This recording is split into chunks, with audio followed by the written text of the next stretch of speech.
what's up, everybody? Good morning. It is Saturday, and this is Multifamily Unplugged. I am so excited about today's show.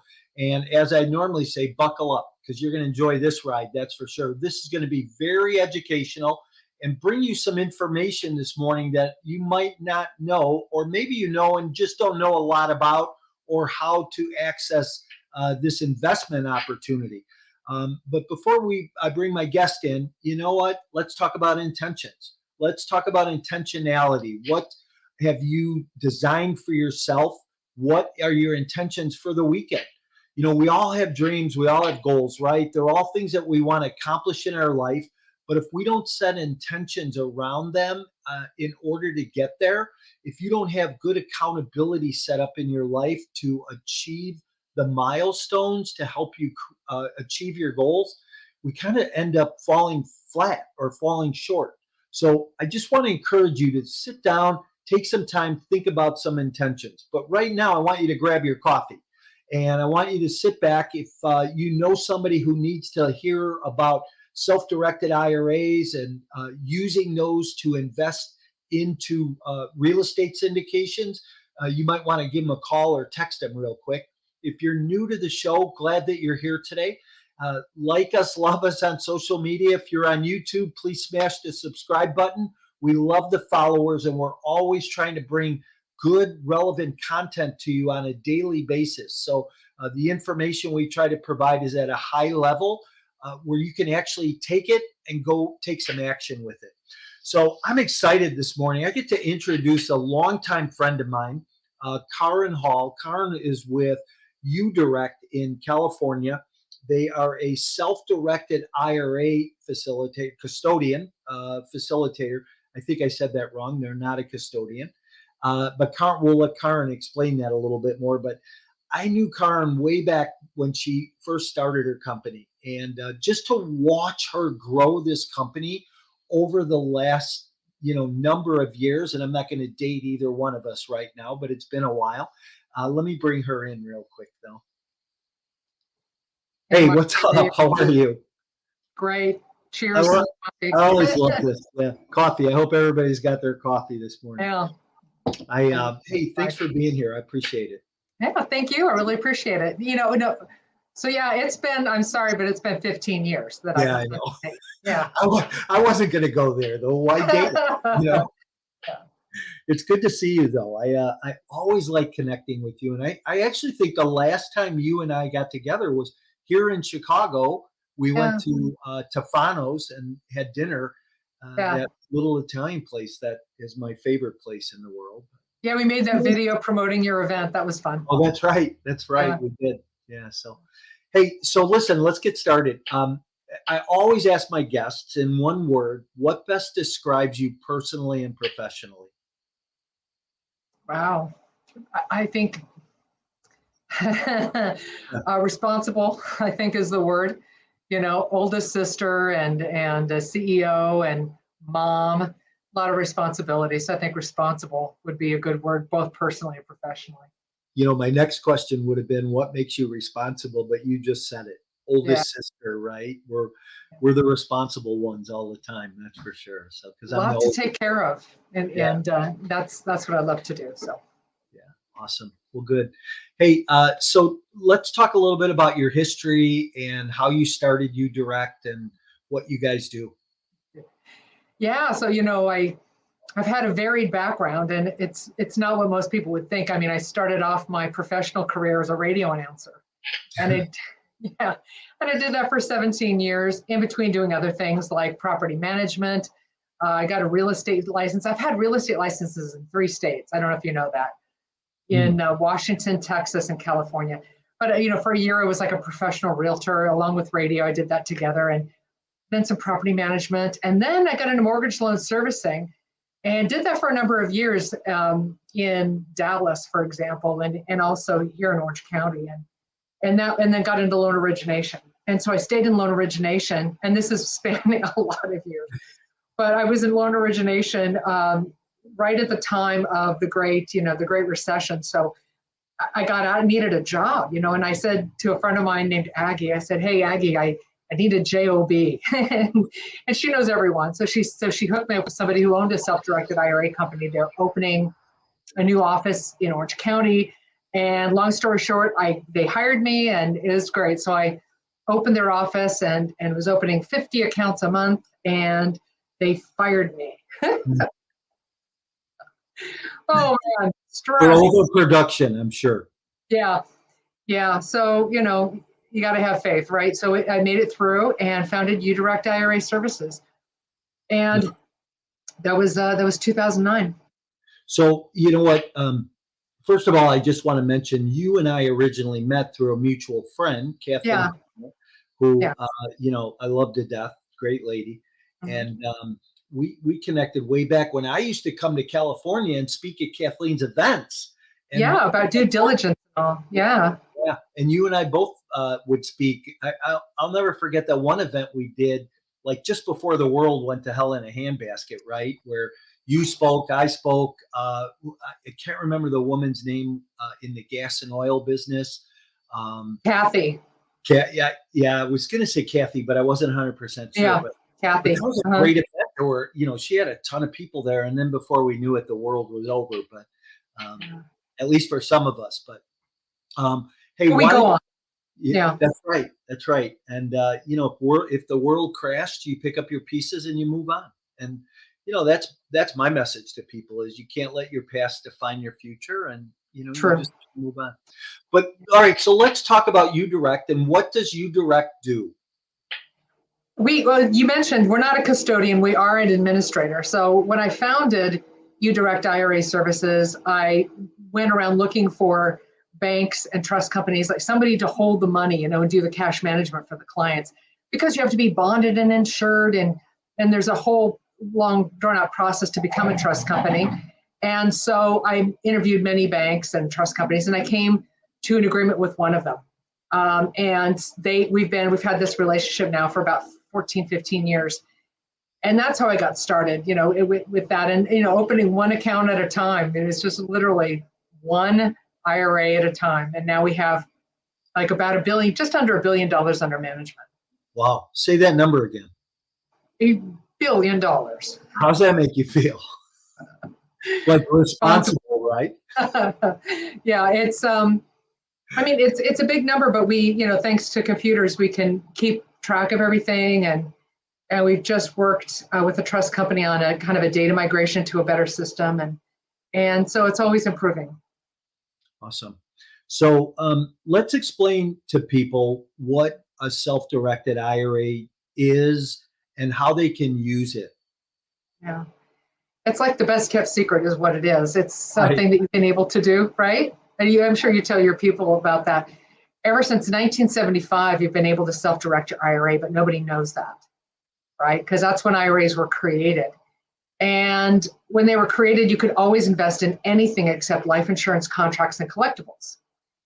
So that's when it started. And then a couple of companies really got into it, and some of the early adapters into creating self-directed IRA companies, because you can invest in stocks, bonds, and mutual funds over here, but to invest in alternative assets, you need a different kind of account, because people who are licensed to sell you stocks, bonds, and mutual funds can't necessarily help you with alternative assets. So the self-directed space is all about alternative assets, private equity, which you're so familiar with, and getting into which is a path to getting into assets like multifamily, and also notes like performing and not performing debt. You can get into precious metals. That's huge right now. A lot of people are loving precious metals, even crypto if you want.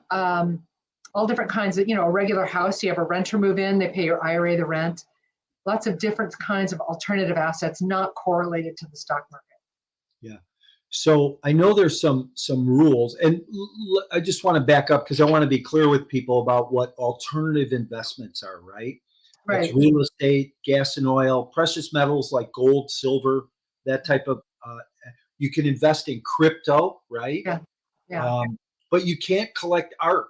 And you can't collect cars. No collectibles. Yeah. Right, which is interesting. You would think you'd be able to maybe do cars, but I guess they think that, maybe the value's not going to always be there. Right. And it's also something you can have personal use of, because there are prohibited transactions with IRA. So you can't have any personal use of the asset. So if your IRA purchases a car, well, who's going to drive it from where it is to where it needs to be? If you drove it, that would technically be having personal use. It's just complicated. So Yeah. it's on the collectible list.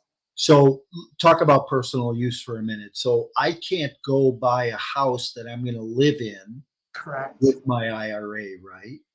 Yeah. You want to keep it arm's length, And that's So, the thing, is at arm's length. That's one of the first tests of whether or not you can make an investment.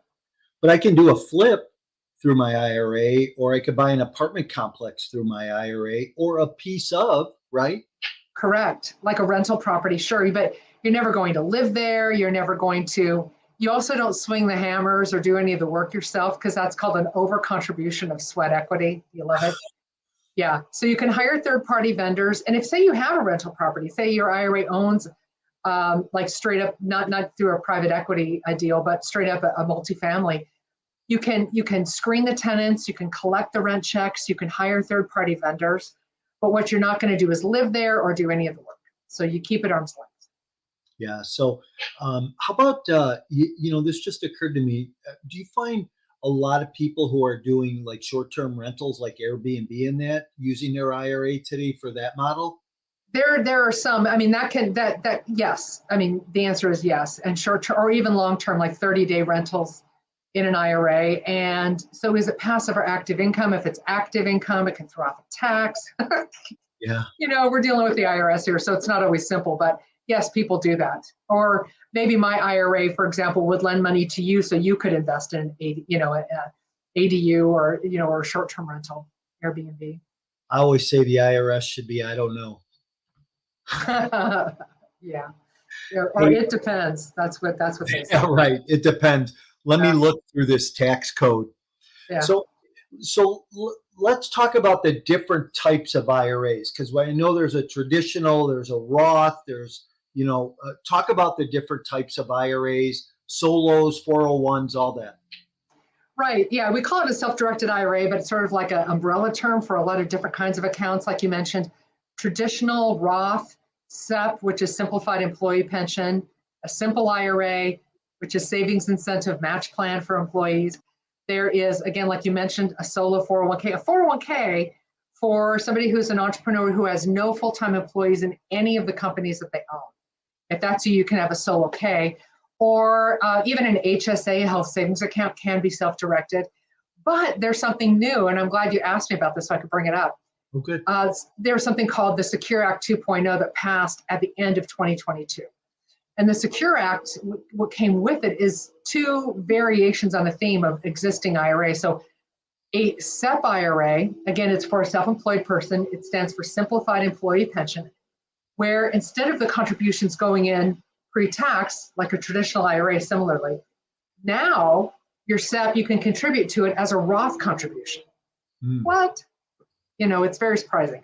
Now, we're mid-year, and the IRS is still not giving us the guidance on what the rules are for the Roths and what it includes or excludes or limits or anything. We don't have Treasury or IRS guidance. In fact, I was just at a conference last week in DC, and we're literally talking to the IRS, literally talking to the Department of Treasury. They just don't have any guidance for us yet. But there's also going to be, the simple IRA is also going to have this ability where if you have a simple IRA plan, you can make contributions as after tax, like Roth type of contributions where the money can grow tax-free for life. We're just waiting on, Department of Treasury guidance. Yeah. So why a Roth IRA? I think this is amazing. People need to understand this, but why do I want a Roth versus a SEP or versus a traditional? Right. Well, every type of IRA has its own rules. A traditional IRA is actually the most common, by far, of all the retirement accounts. Most retirement accounts, IRAs, are traditional IRAs because a Roth has income limits. So if you make too much, you can't even contribute to a Roth. Right now, you can convert regardless of income into a Roth. But the cool thing about the Roth is when you have this money in there that you've, contributed, you can go invest it and it can grow like unlimited growth, and that whatever the growth you see in that account is tax-free for life, as long as you meet a couple of qualifying conditions, like turning 59 and a half and having a Roth of some sort for 5 years, for at least 5 years. So you meet these qualifying conditions, the money comes out when you're 59 and a half, tax-free. I mean, that is great, because I think you and I both know when we're ready to retire that taxes are probably going to be a little bit higher than they are now. Probably. Yeah, just and a it's little great bit. to, yeah, pay off that debt, and whatever it is, it's nice to have money that is tax-free, especially in retirement when you're not working a job. So as a syndicator, when somebody comes to me and they want to invest in one of my apartment syndications, and just for people listening that don't understand that, syndication is just a fancy word for saying, hey, you're going to partner with me. I'm going to invest alongside you. You're going to invest alongside me, and we're going to share in the profits. That's all it means. But there's bigger bonuses, I think, that a lot of times people miss in that model, because it's not just this, right? But when I talk to somebody about tax-free, that means any money that they make from the distributions along the way, plus the promote on the back end when we sell the property, and that money goes back into their IRA, they don't pay tax on that, do they? No. Ever? Well, if it's a traditional, it'll be tax deferred until you take it out, until you take personal possession. And again, with a Roth, as long as you meet those qualifying conditions, then it's never taxable. Never, never. Except, I mean, there are a couple of, it's income taxable. Which means income taxable. What does that mean? That means you're not going to put the income on your 1040, but there are two like twin taxes or cousin taxes for IRAs. And one is called UBIT, unrelated business income tax. Like if you've got that Airbnb and it's an active business, that could put off UBIT tax. Or if your IRA invests in an asset that has leverage, that can throw off another tax called UDFI, unrelated debt financed income tax. And if your IRA owes either of those two taxes, your IRA files a 990T every year, and your IRA pays any tax that might be due. But a lot of times, you can take deductions. You can, and so you may not end up owing any tax.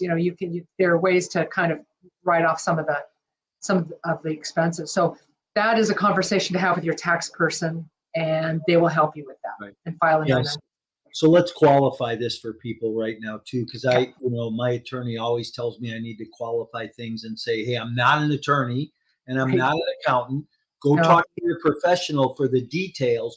We're just going to give you a global view, right? Exactly right. Yeah. Whenever I'm out telling my story or talking about multifamily, I always show that slide, that disclaimer that says, hey, go talk to your professional.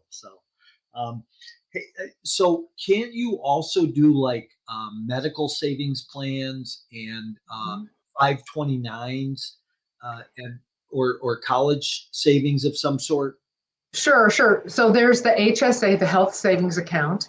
Okay. So if where you work, you have what's called a high deductible health plan, an HDHP, high deductible health plan, then it's high deductible and less coverage. And so you have a little savings account that goes along with that HDHP where you're saving that money. You can put money into your HSA health savings account, and it acts like a Roth. You put the money in there and you're not, and it's, except you get all the benefits. You get all the benefits. You get the write-off, it grows tax-free. And if you use that money for medical purposes, it comes out tax-free. Now you can use that for investment. You need to make sure you work it correctly. So that can be self-directed. Now the 529 plan isn't self-directable, and that's because it's a state-based plan. It's not a federal plan. And so 529s aren't self-directable, but the ESA, Education Savings Account, can be self-directable. We used to offer them, but we don't anymore because the contribution annual limit per child is only $2,000 a year. They're just small accounts. Yeah. Here's the other thing too that I really want people to get a handle on, because I meet so many people along the way that say, I don't have any type of retirement, and I'll ask them, I say, well, where have you worked in the past? Right. Did you have some type of a 401k or something set up from that employer? And you'd be surprised at the people that all of a sudden can find money, right? Yeah. They go, oh yeah, I have this from years ago. I forgot all about it, or I get this statement. And those are the perfect people to be able to do these rollovers, right? That's so true. Yeah. If you have an old plan, that is exactly the thing you want to do. You want it to work for you, you know? Yeah. And right now, what we find here, I mean, like I was telling you, we've had a record year. Every month is broken records for the best month, ever. And that's because people are looking for alternative assets outside of the market, assets, tangible assets they can touch, assets that are outside of the control of Wall Street. It's becoming very, very popular. So you can take those dollars in those stale, 401k previous employer plans, could be a 457, could be a 403b, and roll it over into a self-directed plan and invest outside of Wall Street. Now, the restriction around that, though, is if I'm still employed at an employer and have a 401 there, I can't do that with that entity, correct? Probably not. If it's a 401k, you can go ask the plan administrator, whoever it may be. If the plan agreement, it's a contract, if the plan agreement says that an in-service transfer is allowable. And if it is, then you can transfer while you're still in service. So that is a possibility. Oh, that's interesting. I don't know that I ever knew that. Yeah. That might be a road to take a little bit. Hey, I have to ask about the crypto world right now, and what your experience as an administrator is with people who've invested in crypto, or what about ATM machines? Any of that? Sure. Yes. People invest in every single alternative asset, you bet. I think they're different. Obviously, crypto and cash machines are different today, unless we go in central bank digital currency. But that's another conversation. Yeah. But with That's crypto, another podcast, yeah. With crypto, though, I mean, it's everybody wants to get in, be an early adapter, because you've seen things start and then just go nuts. And I could see definitely the blockchain technology. I'm all about the technology, but I think with crypto, it's the Wild West. There was another self-directed IRA company who, where their particular storehouse of crypto was hacked, and it was a big hack. And if you just type in crypto hack, you could read a dozen stories about how hackers have stolen cryptocurrency. And it's just the Wild West. So it is a high risk asset, but everybody has their I guess temperature for what they're going to invest in. But that's the thing. It's not like I don't recommend or promote any particular investment. The fact is, you can invest in it, and no investment is without risk, right? Yeah, right, exactly. And have you had some clients that are crying in their Cheerios because of their crypto losses? Sure. But when you're investing IRA dollars, a lot of times it's not the same dollars that you would use to, make your house payment or put food on the table. Those are a lot of times your set aside dollars. Now you need to save for retirement. That's pretty darn important. But a lot of times, it's not going to break the bank for a lot of people. But you just have to understand the risk with any asset. And like you mentioned, Mike, when we first met, we were talking at that event about due diligence and doing your homework. And so I've helped a lot of people over the years with due diligence and, in crime fighting and fraud awareness. And in fact, you introduced me to your friend James, and he spoke at our RETA group, the Retirement Industry Trust Association, about, how do you look at a deal? How do you know if there's fraud in a deal? And this is, again, another podcast for sure. Yeah, that's the fraud guy. Yeah. Oh, he was a big hit. Yeah. So good for him. How about depreciation? Can you talk to that a little bit? Are you allowed in your self-directed to take a depreciation? Yeah, I mean, not really, because if you think of it, depreciation from what? Your IRA isn't paying tax, so you don't have to, there's nothing to depreciate, right? Because there's no tax. Yeah. And when you take it out, it's part of it's tax-like income. The only time depreciation falls into the retirement account world is when there is UBIT or UDFI tax, and that kind of depreciation can offset any UBIT or UDFI that's owed. So most people that invest in a multifamily syndication, they're not going to have UBIT, are they? Are you ready to skyrocket your investment portfolio and leave a legacy? Are you tired of inconsistent returns received in the stock market? Then it's time you take a look at alternative investment options like a passive investment in multifamily real estate. No tenants, trash, or toilets. Just a solid return on an annual investment, including quarterly returns along the way. These lower risk and secure assets are also a great hedge against inflation. If you want to hear more about these types of opportunities, email me directly to schedule a 15-minute consultation to see if you qualify. You can email me at mike@mycoreintentions.com. They might, not UBIT as much as UDFI. So say, for example, you're raising capital, you've got a Reg D offering and you're raising capital, but you're not just taking equity investors. Like a lot of times an IRA will be an equity investor. You could be a debt or equity investor. Okay. But say you've got some like IRAs, I know you're capital stacking. And so maybe one of those stacks of capital is leverage. And so if that's the case, the K1 will describe that UDFI has passed through to the IRA, and the IRA will need to file a 990T, even if no tax is owed, just to file and say zero.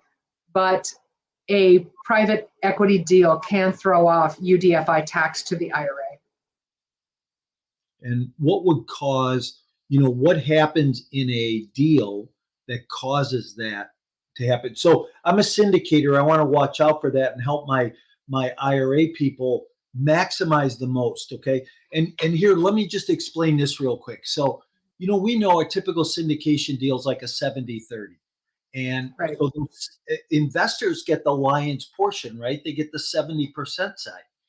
But within that 70% side, what we just decided to do was we created a two-tier investment strategy where if somebody has qualified funds, they're on one tier where they can't participate in the depreciation. But the other tier is people that can participate in the depreciation, so that the depreciation doesn't get wasted, right, on somebody who can't use it. So what would cause somebody, and what should I watch out for as a syndicator that we maybe could do differently to not have somebody have that tax consequence to deal with? Well, I'm just going to give you the answer that's in my head. So here it is, that if somebody invests in a private equity deal as a debt partner, so their IRA is lending money to the syndication, to the deal, there's not going to be any UBIT or UDFI tax. It's a loan. The money is lent, and there's some sort of agreement, and the money's going to come back to the account holder, right? Back to the account. Yep. The other way to prevent any of the UBIT UDFI taxes, just not exactly answering your question, but the other way is for you as an asset sponsor or any asset sponsor to take on no debt. And everybody's an equity investor, and there is no debt at all.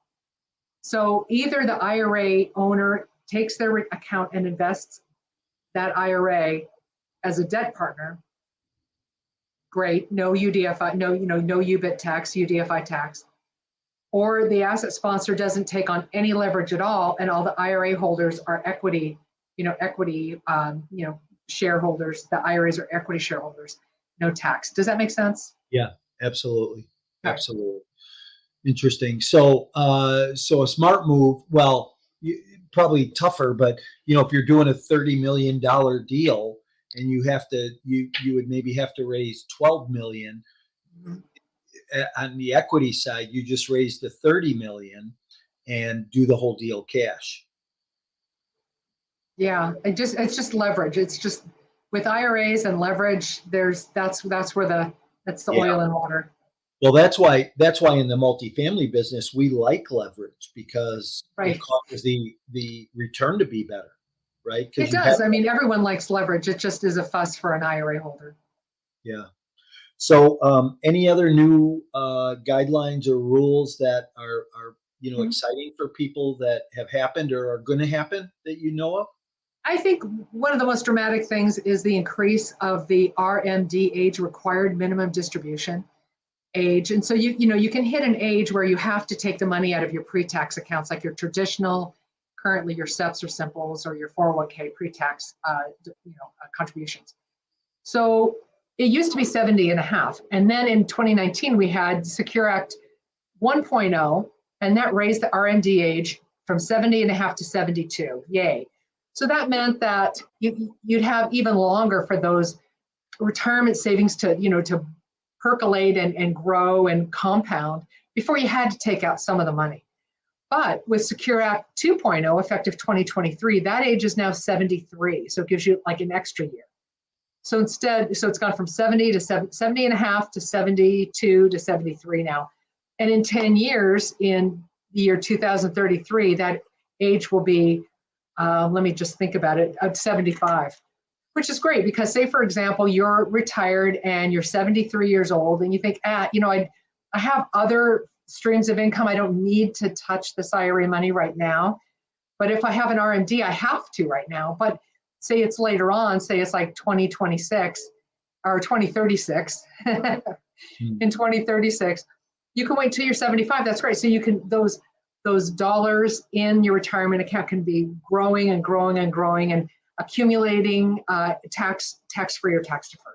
So it's great if you don't have to take the money out. The later the better, I think, for the account holder. Is there a special accountant that I should go to when I have a self-directed IRA, or can I just go to your general, H&R Block or whatever on the street corner, right? IRAs are pretty common. I think even an H&R Block could handle an IRA. They don't really care so much what asset is in there. But the trick gets in if they need to file a 990T and you need to tell them. When it's self-directed, you take on more responsibility, like the responsibility to know that you need to file a 1099. This is why when people open an account with us, we have a consultation with them. We offer a free consultation to anyone. You'll see it at the top of our website, free consultation, because we want to talk to you, understand your deal, who are the parties, do you see any prohibited transactions or any kind of, things that you might not think about that we could bring to your attention before you get into it, Yeah, that's awesome. Anything else that you want people to really be aware of? Just save money, contribute, because a lot of times when you contribute, you may be eligible for a tax deduction, so you're paying yourself and not the IRS. But we are just, as a country, severely unprepared to retire. And I've heard this statistic, I say it, but I've heard other people too. If you have $100,000 and you think I'm set for retirement, you are not set. Because if you were 59 and a half and you lived until you're 86 and a half and you took an even distribution every month, assuming no gain or loss, it would be about $400 a month that you'd have to live on. Off of, so your $100,000 really equals $400 a month for the next 30 years of your life if you retire. You see? Yeah, so you need to have a lot more. And there are layers of retirement. There's Social Security, there's life insurance, there's annuities, there's owning property, owning private equity personally, and retirement accounts. All these various layers of income and assets that will pour into your retirement. So you want to have a little bit of everything. So the one piece of advice I would give is definitely take a serious look at your retirement savings picture, and are you on track? Interesting. Hey, so I have a couple other questions around this savings thing. Yeah. So if I put money in my self-directed IRA, if it's not deployed into some other type of an asset, it doesn't earn any money, does it? It just earns a little pinch, but at the same time, it's also not at risk in the market. So we've seen a lot of market fluctuation and money sitting in there where it does earn a little bit of interest. It is not at risk. So there you go. So is there a strategy that I could use with my self-directed IRA to when it's not deployed, or maybe I don't have enough money in my IRA right now and I can't make a contribution and I don't have a rollover option to make it enough to put in an investment? Is there something I can, or an alternative like a real estate or gas and oil? Is there something else that I can deploy that money into that would make sense from a return standpoint? Well, the answer to that is possibly, but we don't sell. It's self-directed, so we don't sell or recommend any assets at all. So we don't offer any brokerage accounts or anything because we don't sell assets. It's we provide self-directed accounts. But when the money's like, say for example, your IRA had a house, well, you would want to have a cushion in there, a pad, because say for example, an expense came up, and with real estate, it always does, right? You can't just pay for those things personally. What if your IRA needs a new roof? Your IRA-owned house needs a new roof. You need to have a pad in your account to be able to cover that. Also, if a lot of these deals that are going on right now with the increasing interest rates, there are a lot of capital calls. So if you've got a capital call and your IRA has to come in with more money to the asset sponsor, that can't come out of your pocket. It has to come from the IRA. So you want it to have a pad. But if you're not ready to self-direct, you can leave it with a broker dealer. You could leave it in a Schwab, Fidelity, TD, Northwestern Mutual, whatever. You could leave it in there and have it at risk in the market, and then maybe alternative assets later. How does that go over with a capital call? From a sponsor standpoint, hey, I have a deal that's struggling, or my interest rate just went through the roof and I can't pay my bills, so now I have to call capital from my investors. How does that go over with people? Well, you wouldn't like it. I wouldn't like it. They don't like it, but it's just a factor. Like you said, I mean, with a syndication, it's everybody. Everyone's in the same boat, right? About making this deal work, and if that's what it takes, it's what it takes. And you're still going to be asking the asset sponsor. You want to probably look at their books, make sure they're managing everything correctly, and see if you agree with the capital call. As if you've got an equity stake in it, you want to know more.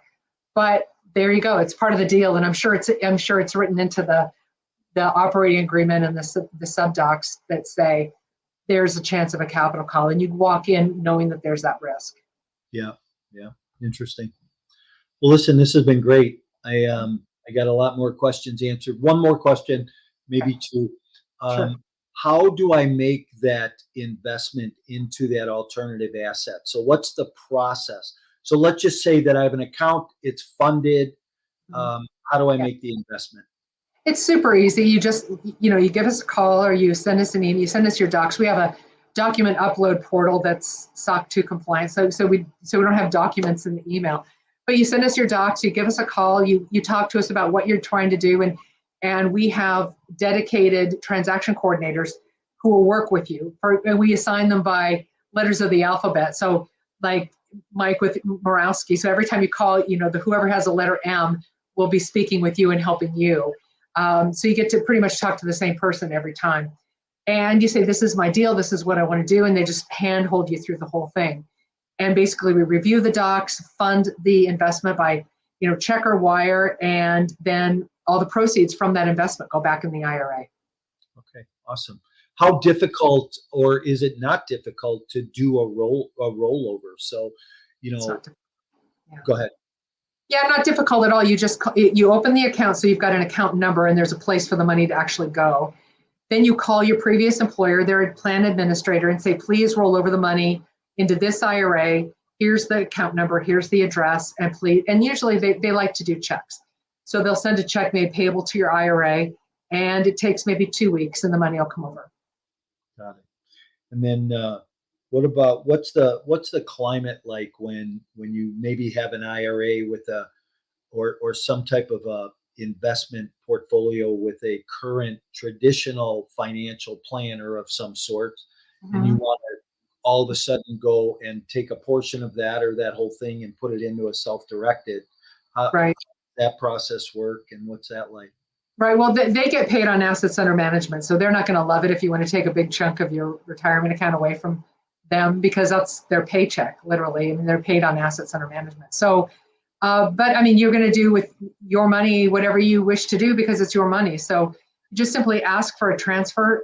You fill out our transfer form and sign it, give it to them. Or you actually, long story short, we sign it, we send it in to them, and they'll move your money over, is how it works. So you just fill out our transfer form. And the money will come over. But usually the financial advisor isn't going to love it at first, but But a good financial advisor wants what's in your best interest. Yeah. And they're going to probably have a conversation with you about your risk tolerance and what are you investing in. And they may try to talk you out of it, but it's entirely up to you.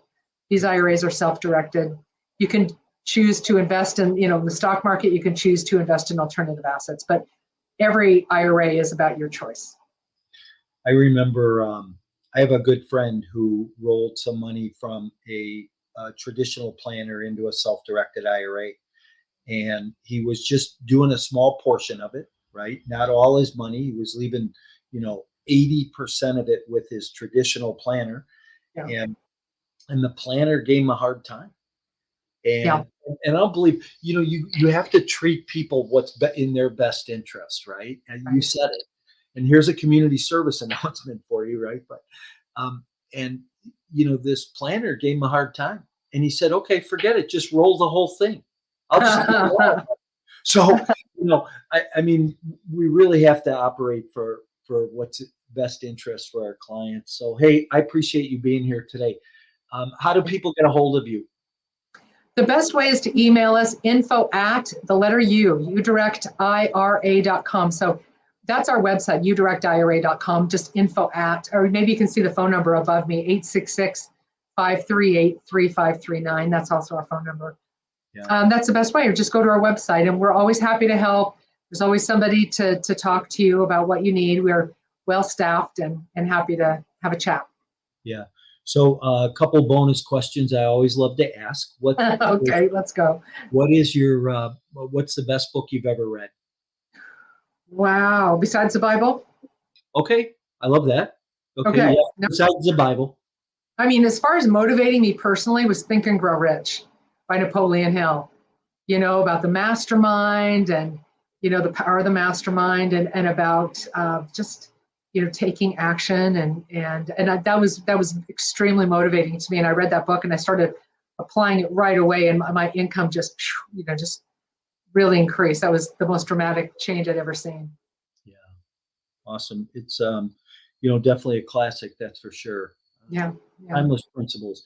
So we all know that, and maybe people don't know, but my happy place in the world is the OC. And I don't know, it's amazing to me that people are still doing business there, but the way the world is. But because I have a lot of friends that moved their companies from California and went to Texas or went to Nevada, and so.